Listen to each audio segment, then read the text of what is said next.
Hey everybody, welcome to episode 5 of the Waxadisc with me, Rob Jan Webb. Today we're going to discuss DJing styles, how they've evolved, how the technology has changed, and how it began for me, and all those kind of things. So, obviously these days in 2024 as we speak, we have a wide variety of ways of DJing. You no longer have to just rely on records. You can do all sorts of DJing from laptops and virtual vinyl and off your mobile phone even, to the CDJ and the vinyl, etc. For me, obviously, I came up through the vinyl route, back in '92 was when I first started taking it very seriously. Before that, I was a tape DJ in my bedroom. Basically, I was a pause DJ. Was basically what it means is I used to have a twin tape player, which was a double cassette recorder, and I used to pause parts of the track, fast forward the other tape, and record onto the other tape, and then pause the other part of the track which I wanted. So I would kind of make edits, but I would make mega mixes, if you like. So I'd have my favorite part of one song and then rewind the tape, get another tape out, put it in, and mix it up and pause record, and just make these stupid little mega mixes. But that was what I did. That was fun. That was the way I started editing records, I suppose, and learning to mix, I suppose, in one way. Completely primitive, but it was fun. It was great. And then obviously when I got my first pair of decks, vinyl was the only way, that was it. There was no alternative.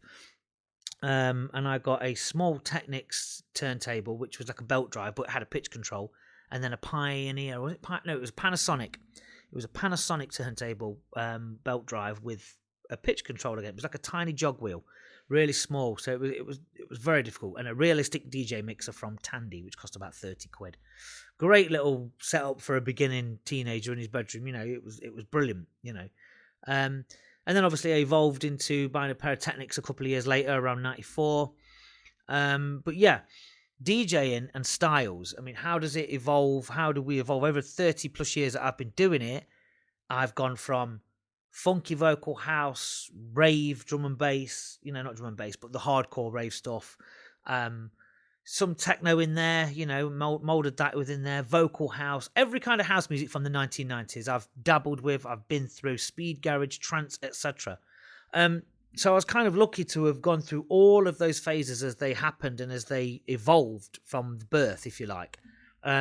Whereas now, there was a whole plethora of different styles of dance music, so many different subgenres, and so many different ways to DJ in terms of like, you're not just a house DJ anymore. Whereas back in the day, he's a techno DJ, he's a house DJ, he's a drum and bass DJ, or a hip hop DJ. That was, you were labeled as that one blanket sort of rule.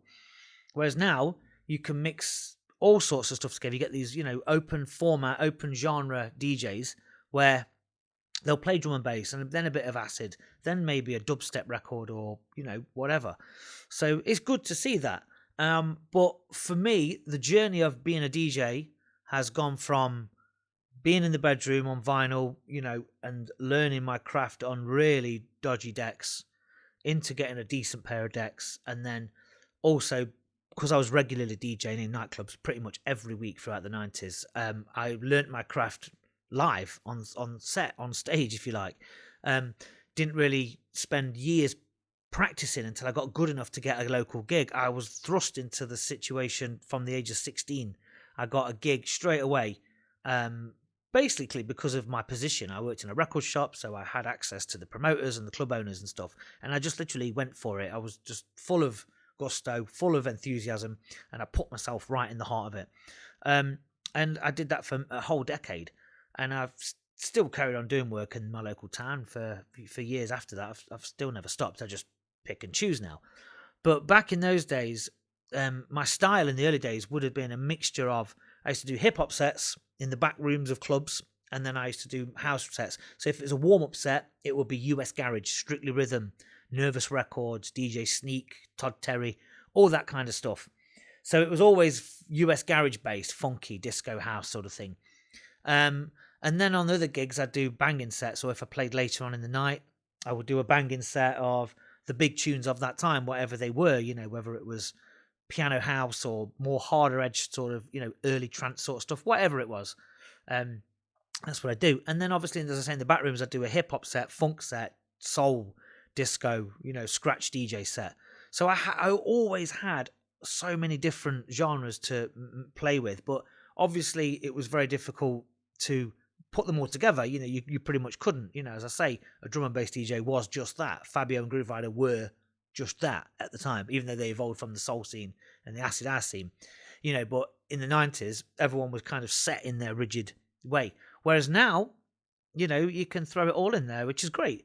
And in terms of the technology that's used now, it's fantastic. I myself, I'm not interested in this vinyl versus digital argument. It's boring. I don't believe that a DJ's skill can be judged on the format and technology they use. It's about the performance they give and the set that they craft. We spend far too much time these days, looking at DJs who aren't necessarily DJs, and they get paid a lot of money, but they're just kind of pop stars on a stand. It's just like a pop star doing a public appearance now, a lot of them. And that's not discrediting them. That's basically what it is. You want to see a good DJ. Some of the best DJs I know have day jobs. I know some really, really good DJs. And they'll never be big stars like that because they never aspired to do that. They're in it for the music.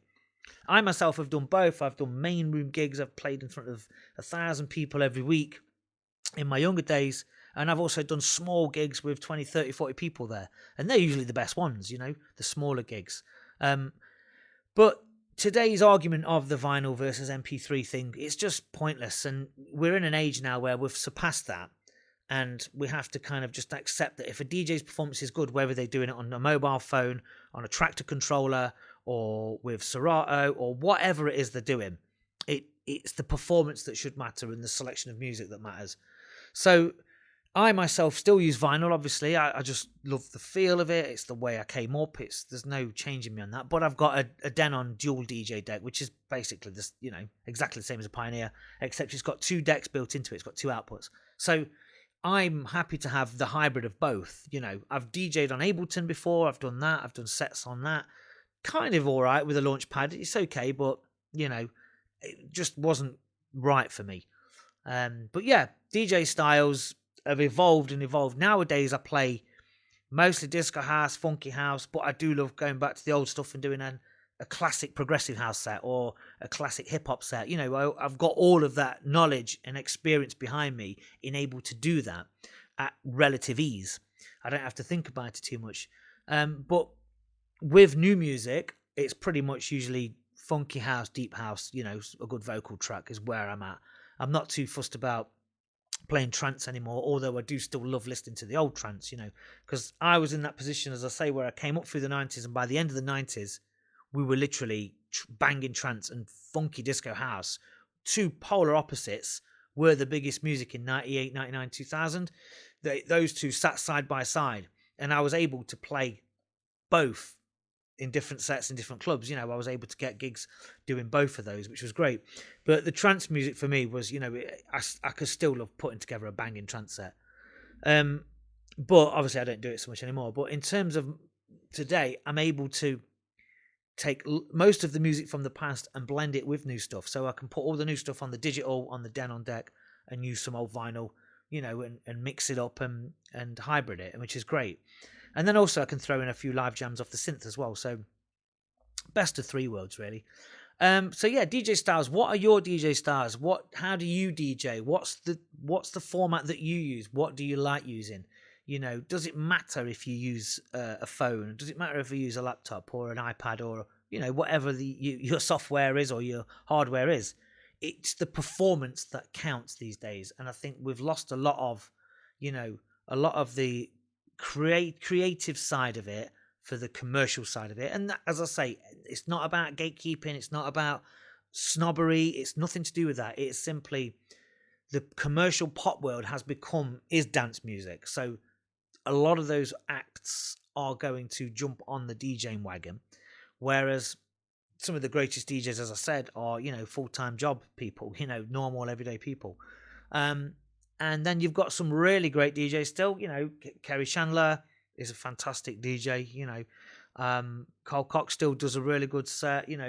there's people out there that still do stuff that's impressive, that have held their own. But overall,